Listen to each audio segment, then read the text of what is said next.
So we just got out of the oncologist office. I think the thing that everybody wants to know is, we forgot to ask what stage you were at. So I'm going to guess that we're still at stage 3, which is kind of what Dr. Murdoch had told us. That's kind of weird. That's a little important. I know. Well, I think that staging at this point in time is kind of useless. Yeah. You have cancer, it's bad.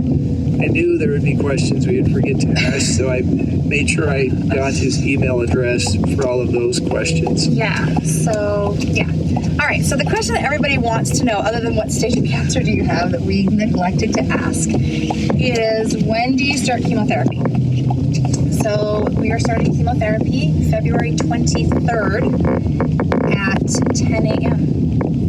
But before he has chemotherapy, he'll have to get a what? I'm going to have a small surgical procedure to have a port installed by my collarbone. That's right. So hopefully that will happen next week or sooner. Maybe it could start. They said next week, but it could start sooner. And they're so kind. When we see the doctor tomorrow, they said that we could ask the surgeon to come and do your port surgery too. So isn't that so fun? Tomorrow we'll find out if Dr. Murdoch, the surgeon that's been operating on me, will be able to do this in an outpatient procedure for me and install the port. So we'll start the port, and then I think the next thing that people really want to know is how long are we doing chemotherapy? So you have 12 chemotherapy sessions, and they're broken into 2-week segments. And each segment will last 6 hours approximately. We'll start about 9 in the morning. Starting at 10, I guess. The important thing about that is it's 6 months. So Tom will be having chemotherapy for at least the next 6 months. There are some risk factor things that could happen to put off his chemotherapy.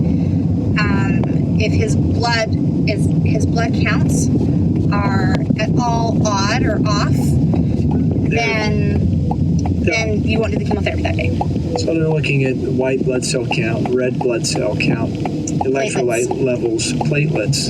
All of those factors will go into play. And that will determine whether I have the chemo that day or they bump it back. Yeah.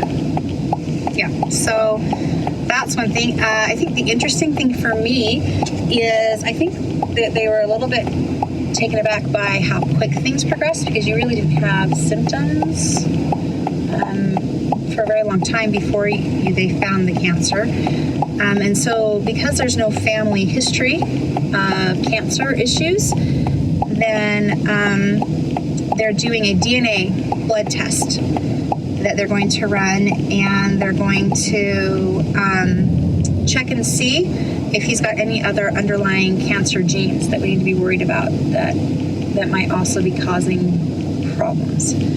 So they took the blood to run that test today, and we'll get that back. I don't know when.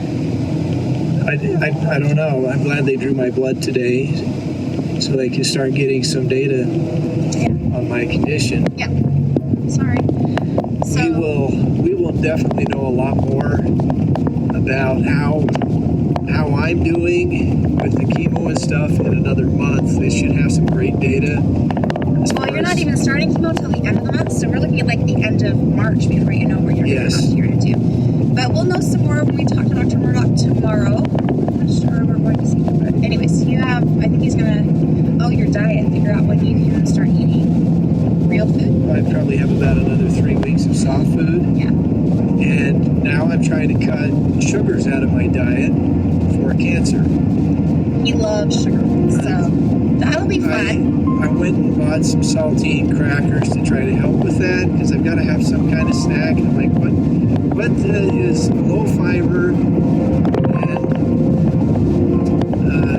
is soft that I can put in my mouth to try to help with this sugar? There are different forms of sugar. We have to teach him about those, but I'm not sure saltines are the best.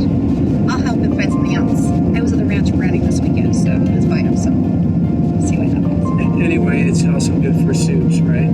Yes, it's a good way to spin it positive. I think that's everything. We're just heading back to the house. I've got to go do the dance run with the kids, and thought we'd let everyone know as soon as possible what was going on. Thanks for your support.